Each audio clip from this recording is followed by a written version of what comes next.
শুনলি নগেন, গত রাতে যে ঝড় জলের কারণে সবার বাড়ির উঠানে একটা দুটো করে ইলিশ মাছ পাওয়া গেছে, সেই ঘটনায় সবাই কি ভয় হলো? আছে। ঝড় জলে মাছ পাওয়া গেছে, এটা তো ভালো কথা। এখানে আবার ভয় পাওয়ার কি আছে? আরে, গ্রামের সবাই ভাবছে এটা কোনো প্রাকৃতিক ঘটনা না, এটা একটা ভৌতিক কাজ। এই ভৌতিক কাজের জন্যই গ্রামের সবাই ভয়ে আছে। এটা তুমি মন্দ বলনি তো। গ্রামের মানুষের ভয় পাওয়ারই কথা। এরকম একটা ঝড় জলের রাতে সবার বাড়িতে মাছ পাওয়া গেছে, এটা কেমন একটা কথা না? এটা আমার মনে হয় নিশ্চিত ভৌতিক কাজ। এটা নিয়ে আমারও বেশ ভয় লাগছে। এটা যদি ভৌতিক কাজ হয়ে থাকে তাহলে তো মনে হয় গ্রামে ভূত প্রেতের আগমন ঘটেছে। আর ভূত প্রেতের আগমন ঘটলে গ্রামে যে কি অবস্থা হবে। ও নিয়ে তুমি কোনো চিন্তা করো না। যদি ভূত প্রেতের আগমন হয় তাহলে সেটা আমি সামলে নেব। তুমি শুধু সবাইকে বলে দেবে তোমার ছেলে গ্রাম থেকে ভূত প্রেত তাড়িয়ে দিয়েছে। তাহলে তুই বলছিস এটা আসলেই ভৌতিক কাজ, এটা কোনো প্রাকৃতিক ঘটনা নয়? তুমি কখনো শুনেছো প্রাকৃতিক ঘটনায় মানুষের বাড়িতে ইলিশ মাছ পাওয়া যাচ্ছে? এটা অবশ্যই ভৌতিক কাজ। কি একটা অবস্থা গ্রামের! এখন তো আমার আগের থেকে আরো বেশি ভয় লাগছে।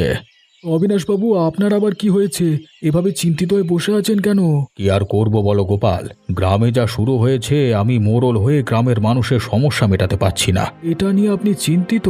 আপনার চিন্তা করবার কিছু নেই অবিনাশবাবু। ঝড় জলের রাতে মানুষের বাড়িতে দু একটা করে ইলিশ মাছ পড়ে গেছে, এতে চিন্তিত হওয়ার কি আছে? আর গ্রামের মানুষদের সমস্যা সমাধান করবার কি আছে? এটা তো কোনো সমস্যাই না। তুমি বুঝতে পারছো না গোপাল, এমন ঘটনা তো আগে কখনো ঘটেনি, এই প্রথম ঘটলো। তাহলে কি এটা স্বাভাবিক কোনো ঘটনা? নিশ্চয়ই অস্বাভাবিক কোনো ঘটনা। আমার মনে হচ্ছে কোনো ভৌতিক কাজ। আপনি যে কি বলেন অবিনাশবাবু? আপনি গ্রামের মোড়ল হয়ে যদি এ কথা বলেন তাহলে গ্রামের অন্য মানুষজন কি বলবে? তুমি যাই বলো না কেন গোপাল, আমি যতই নিশ্চিন্ত হই না কেন, এই সত্যটার মিথ্যা হয়ে যাবে না। মিথ্যে হোক বা না হোক, তবে আমি বলতে পারি এই মাছ পড়বার ঘটনা ভৌতিক নয়। ঝড়ে যদি আমার বাড়িতে এসে প্রত্যেকদিন মাছ পড়ে যায়, আমার কোনো চিন্তা কি? এতে আমারই ভালো। দিন যেন মাছ নিয়ে আসে আমার বাড়িতে এই ঝড় জলে। আমি পই পই করে বলেছিলাম তোমাকে তুমি কোনো পাপ কাজ করো না করো না, কিন্তু তুমি তো আমার কোনো কথা কখনোই শোনোনি। এবার পাপ কাজ করার শাস্তি পেলে তো। আমি আবার কোন পাপের শাস্তি পেলাম, আর কিভাবেই বা শাস্তি পেলাম? ঝড়ের রাতে প্রত্যেকের বাড়িতে দু একটা করে ইলিশ মাছ পাওয়া গেছে, শুধুমাত্র আমার বাড়িতেই তো পাওয়া যায়নি। আর এটা কার কাজ? এটা অবশ্যই তোমার পাপের ফল। আরে, ঝড় বৃষ্টি জানে নাকি যে এটা রতনের বাড়ি? ঝড় এসেছে, মাছ উড়ে এসেছে মানুষের বাড়িতে, এতে আর আমার কি করবার আছে? আমি মাছকে বারণ করেছি নাকি আমার বাড়িতে আসতে?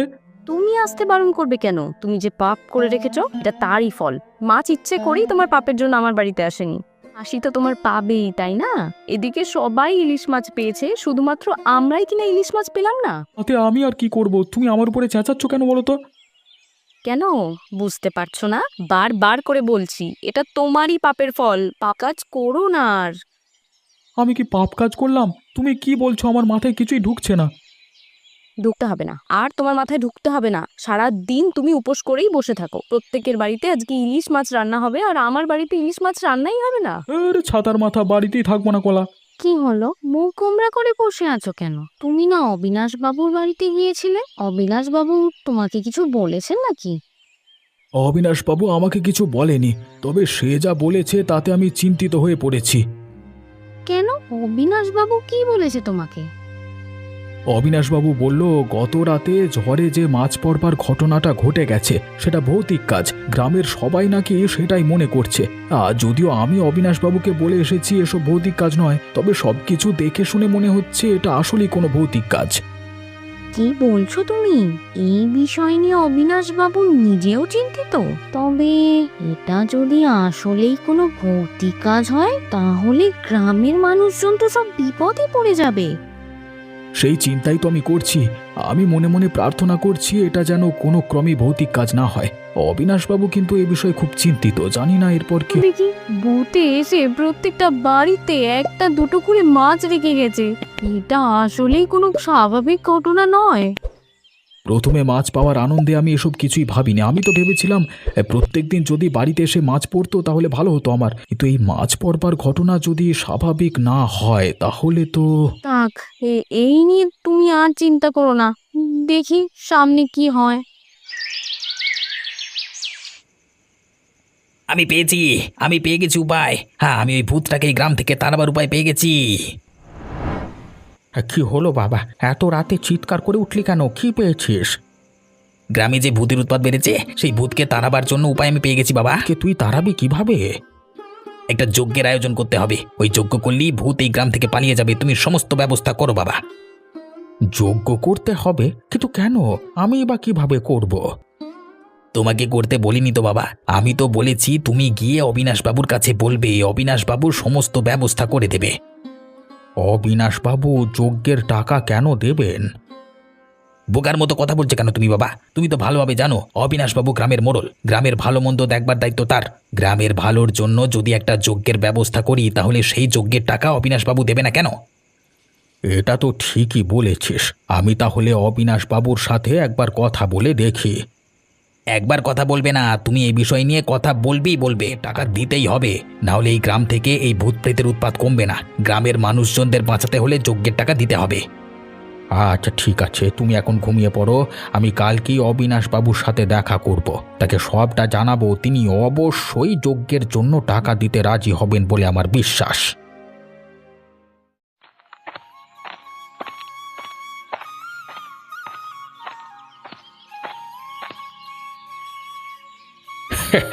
বাবু, আপনার জন্য খুশির সংবাদ নিয়ে এসেছি। আপনাকে চিন্তা থেকে মুক্তি দিতে এসেছি। কি খুশির সংবাদ নিয়ে এসেছো তুমি? আমাকে বা চিন্তা থেকে মুক্তি কিভাবে দেবে? আপনি তো আমার ছেলেকে চেনেন। আমার ছেলে এই ভূতকে এই গ্রাম থেকে তাড়ানোর একটা উপায় খুঁজে পেয়েছে। কি বলছো? কি সত্যি নাকি? উপায় বের করেছে? আমার ছেলে বলল এই ভূত তাড়ানোর জন্য একটা যজ্ঞের আয়োজন করতে হবে। এই যজ্ঞ করলেই ভূত প্রেত সব বিদায় নেবে এই গ্রাম থেকে। তারপর এই গ্রামের মানুষও মুক্তি পেয়ে যাবে। শুধুমাত্র একটা যজ্ঞ করলেই এই গ্রামের সমস্ত ভূত চলে যাবে? এটা তো খুবই ভালো খবর। তুমি বিশ্বাস করবে না হরিপদ, তুমি যে আমাকে কত মানসিক শান্তি দিলে, আমি যে কত চিন্তা থেকে মুক্তি পেলাম। তাহলে আর দেরি করবেন না বাবু, আমাকে যজ্ঞের খরচ নিয়ে তুমি কোনো চিন্তা করো না। খরচ যা লাগে আমি সব দেব। তোমার ছেলেকে বলবে তোমার ছেলে যেন কাজটা সম্পূর্ণভাবে করতে পারে। তোমার ছেলে একজন সাহসী ছেলে, ও যেন এই গ্রাম থেকে ভূত তাড়িয়ে দিতে পারে। ঠিক আছে বাবু, ও নিয়ে আপনি কোনো চিন্তা করবেন না।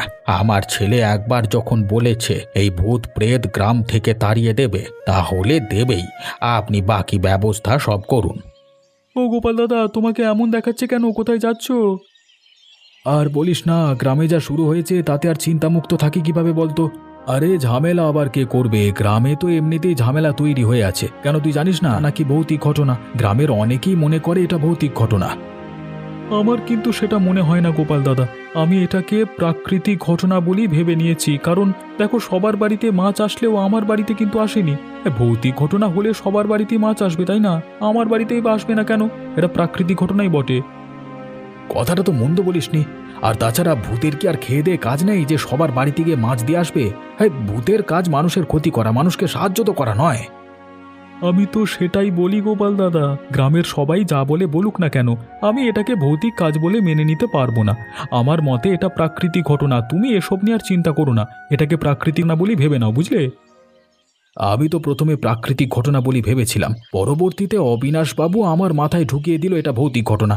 এখন কোনোভাবেই চিন্তা আমার মাথা থেকে নামছিল না, বুঝলি? নগেন, তোমার সাথে দেখা করতে এলাম। শুনেছি তুমি নাকি যজ্ঞের আয়োজন করতে চাচ্ছ। দেখো বাবা, তুমি যাই করো না কেন, যে কোনো মূল্যে এই গ্রাম থেকে ভূত তাড়াতেই হবে। ও নিয়ে আপনি কোনো চিন্তা করবেন না অবিনাশবাবু, সব কিছু আমার হাতে ছেড়ে দিন। আমি যেহেতু উপায় খুঁজে বের করেছি, সেহেতু এই গ্রাম থেকে ভূত আমি তাড়িয়েই ছাড়বো। এই গ্রামের মানুষজন তো আমার আপনজন, তাদের রক্ষা করা আমার দায়িত্ব। বলুন। এই তো তুমি একটা ভালো ছেলের মতো কথা বললে। এই গ্রামের মানুষদের আপন মনে করে তুমি যে গ্রামের মানুষদের কত বড় উপকার করতে যাচ্ছ, তুমি কিন্তু নিজেও বুঝতে পারছো না। আমি তোমাকে অনেক আশীর্বাদ করি, তুমি ভবিষ্যতে অনেক বড় হও।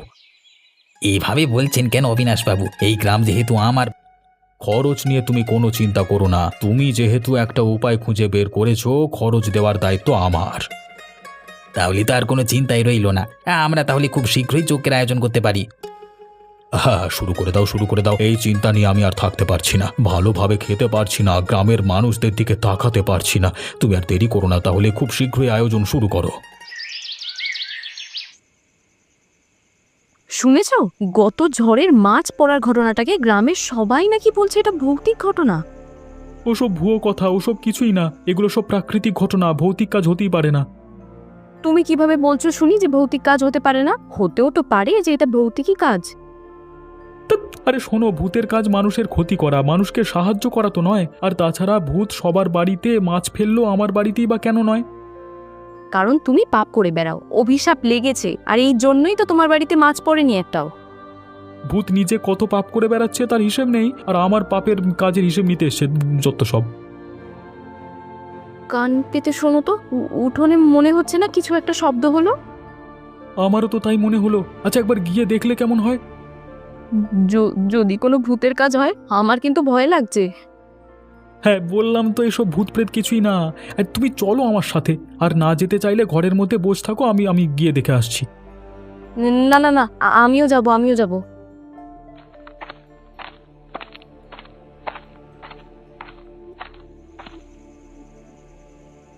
আরে এগুলো তো সব মাছ, ইলিশ মাছ পড়েছে, দেখো আমাদের বাড়িতে ইলিশ মাছ পড়েছে গো।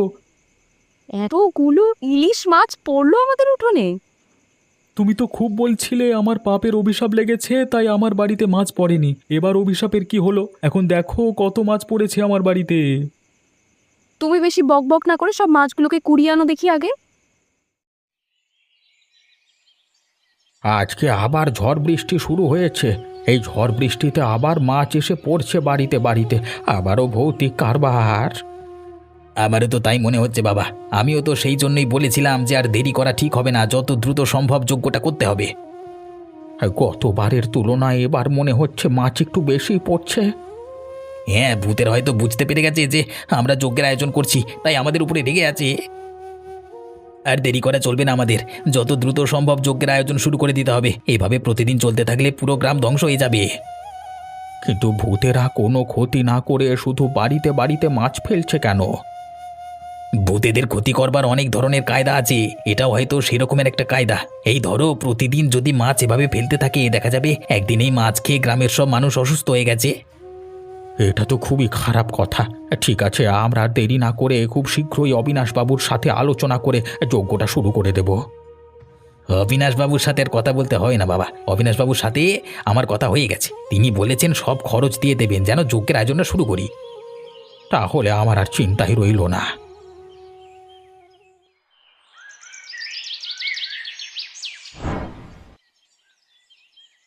অবিনাশবাবু, শুনেছেন কিছু? কি হয়েছে গোপাল, এভাবে দৌড়ে আসলে যে?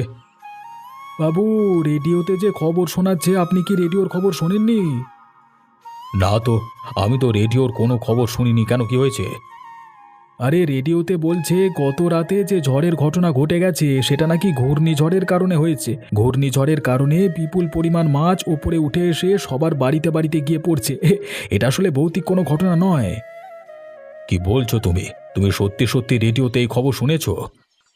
হ্যাঁ বাবু, আমি এই মাত্র শুনেই আপনার কাছে এসেছি। আমরা শুধু শুধু ভয় পাচ্ছিলাম এই ঘটনা নিয়ে। আমরা ভেবেছি এটা ভৌতিক কাজ, কিন্তু আমি বলেছিলাম না এটা প্রাকৃতিক কোনো ঘটনা।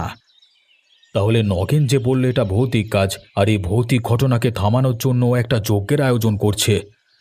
ও নিশ্চয়ই আপনাকে বলেছে এই যজ্ঞের জন্য প্রচুর পরিমাণে অর্থ খরচ করতে হবে, আর সেই অর্থ আপনাকেই দিতে হবে। হ্যাঁ, সে তো বলেছে আমাকে। আমি গ্রামের মোড়ল, গ্রামের ভালোর জন্য আমাকে তো এতটুকু করতেই হবে, তাই আমিও রাজি হয়ে গেছি। আসলে এসব কিছুই না, গ্রামে কোনো ভূতপ্রেতের আনাগোনা শুরু হয়নি। এই ঝড়ের কারণেই এই ঘটনাগুলো ঘটেছে। নগেন আপনাকে যা বলেছিল সব মিথ্যে এবং বানোয়াট। ও ধান্দাবাজি করে আপনার থেকে পয়সা মারতে চেয়েছিল। বাস্তবে ভূতপ্রেত বলতে কিছুই নেই।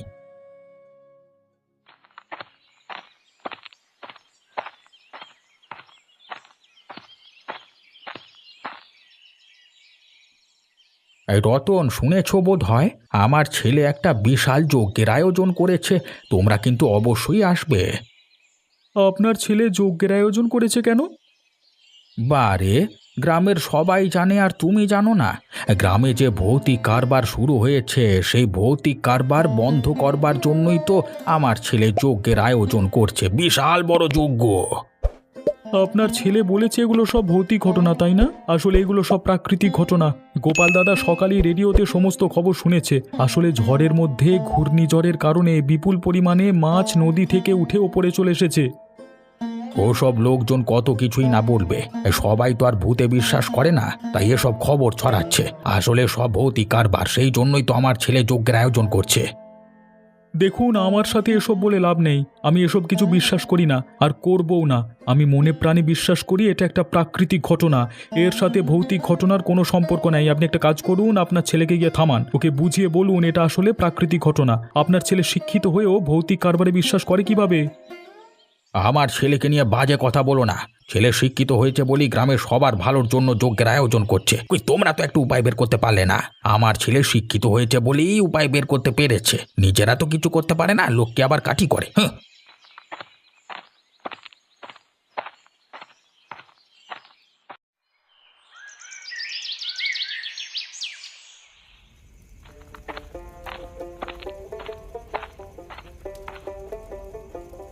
কই গো নগেন, সব কিছু শুরু করেছো? ঠিকঠাক আছে তো সব? হ্যাঁ বাবু, সব ঠিকঠাকই আছে। এবার আপনারা এসেছেন, আমি কাজটা শুরু করে দিতে পারি। তা শুরু করে দাও। কখন শুরু করবে তোমার তন্ত্রমন্ত্র? বাবু, এখনই শুরু করতে হবে। বাড়ির আশেপাশে সব ভূতেরা চলাফেরা করছে, ওরা যে কোনো সময় আমাদের উপর আক্রমণ করতে পারে, তাই যত দ্রুত সম্ভব আমাদের কাজটা সেরে ফেলতে হবে। তাহলে শুরু করে দাও। বসে আছো কেন? সব কিছু তো তৈরি। হ্যাঁ, আপনারা বাম দিকে এসে দাঁড়ান। এই ডান দিক থেকেই আমার তন্ত্রমন্ত্র ওই ভূতেদের কাছে যাবে। তারপর দেখবেন ভূতেরা কেমন পালিয়ে গেছে। আর ঠিক আছে, ঠিক আছে, আমি তোমার বাম দিকে এসেই দাঁড়াচ্ছি।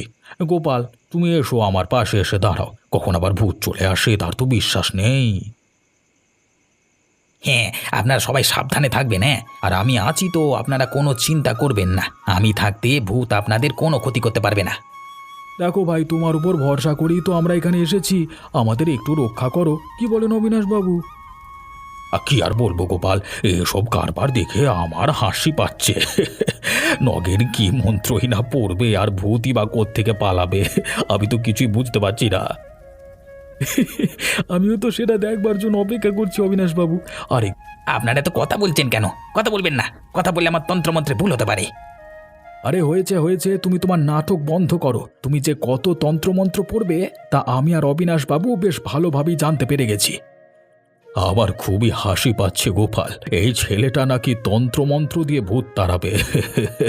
যেখানে কোনো ভূত বলতে কিছুই নেই, সবই হচ্ছে প্রাকৃতিক ঘটনা।